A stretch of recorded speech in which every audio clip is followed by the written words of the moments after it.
I'm going to record this for the purpose of posting or not. James and I are planning on making a video soon together, so some of what I have on my heart may be addressed during that video. So we'll see where this takes us, but I do want the liberty to continue to record video and make worship and have James or whomever record dance, because it's worship unto the Lord and it's not for myself purely, it's to glorify him and make him known. So there's so many things that play into making wise decisions, and offense is not one of them. And I don't have offense in my heart, even if there's complicated issues that we have to work through in our hearts. It doesn't mean that offense is one of them. So anyway, I am hoping for James and I to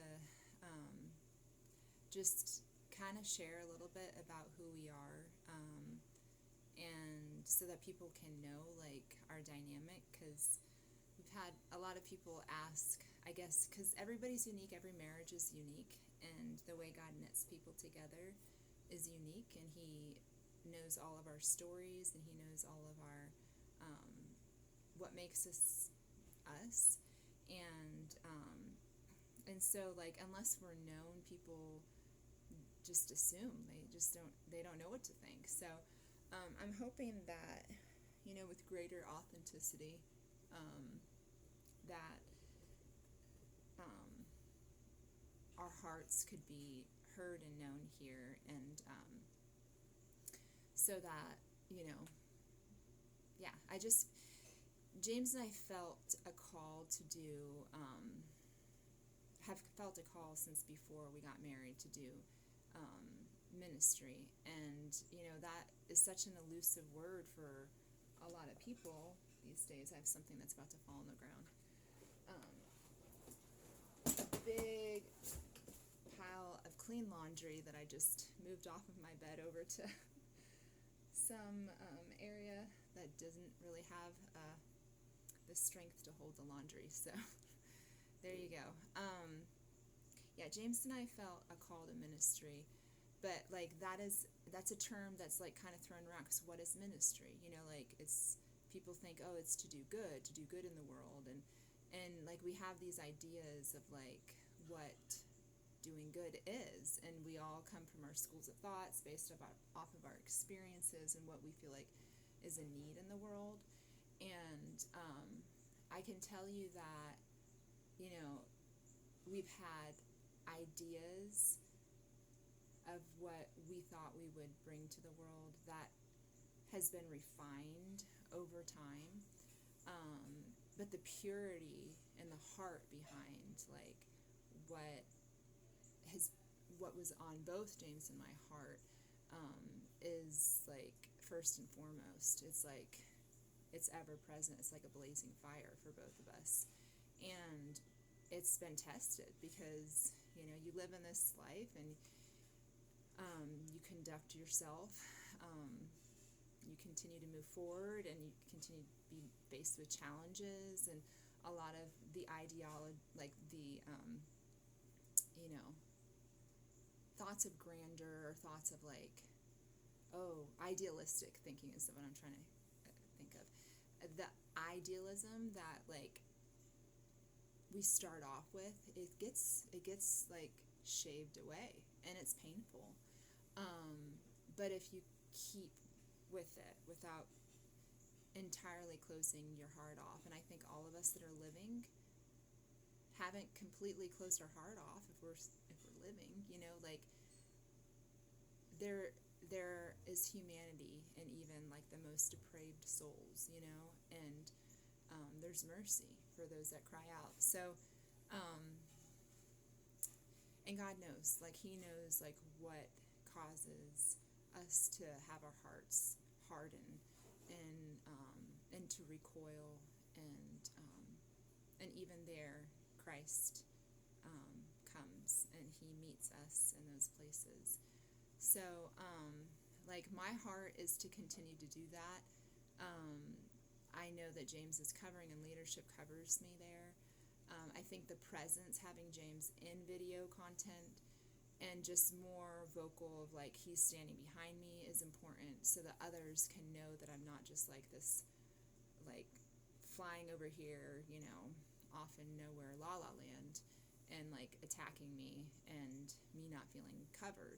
I mean, even if we do get those sorts of responses or even thoughts that come our way,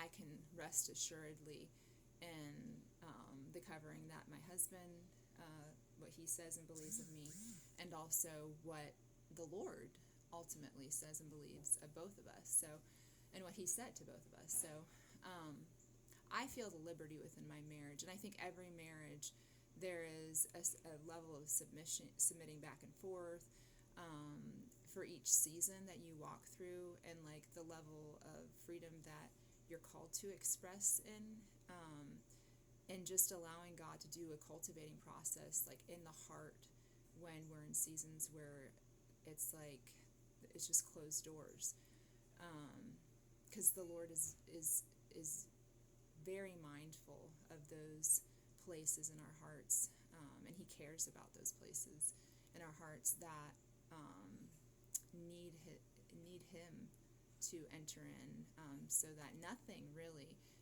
stands in the way of his complete lordship in our lives. So yeah, I think James and I want to talk more about marriage, because we've had some people ask about our ideas of like submission, what we think about submission, and what we think about, like, I think there's a term egalitarian, like do we consider that we're equals within a marriage, and how does that work with hierarchy of leadership? These are all things that are so in the back of everybody's minds. I mean, I think it's what fuels the anger, pain, and pride that is in the LGBT communities, is because the abuse of power that has been modeled or seen, or just not understood. So, there's a lot of us that have had experiences that when we see like a misinterpretation of leadership and love, it can trigger those places of pain, because then we feel like, oh, it's not okay to be different. And I think that there just needs to be a lot of like definition to terminology when it comes to different, equal but different, within the sexes, and also like what marriage looks like biblically.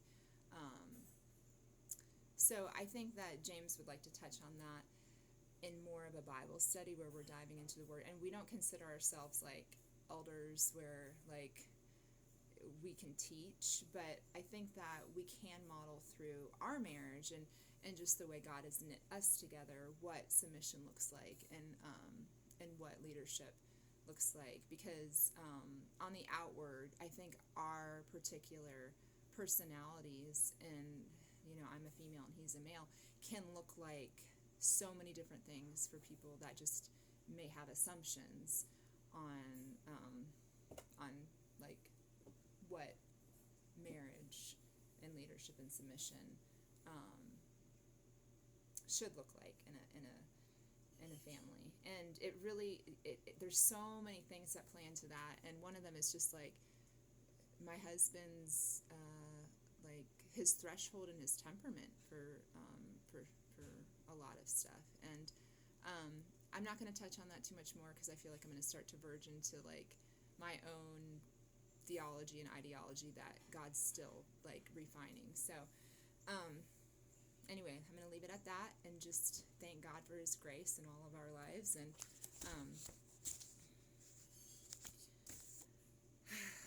yeah.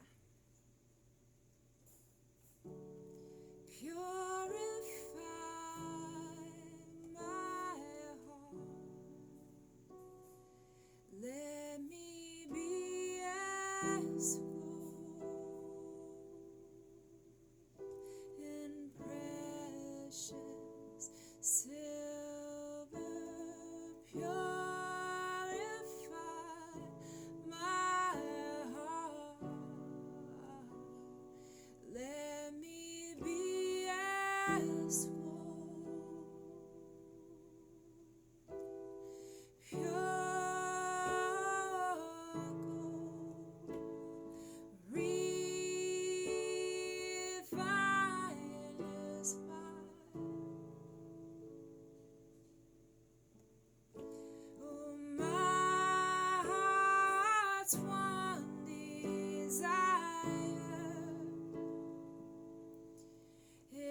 is to be holy, set apart for you, Lord. I choose to be holy, set apart for you, my Master, ready to do your will.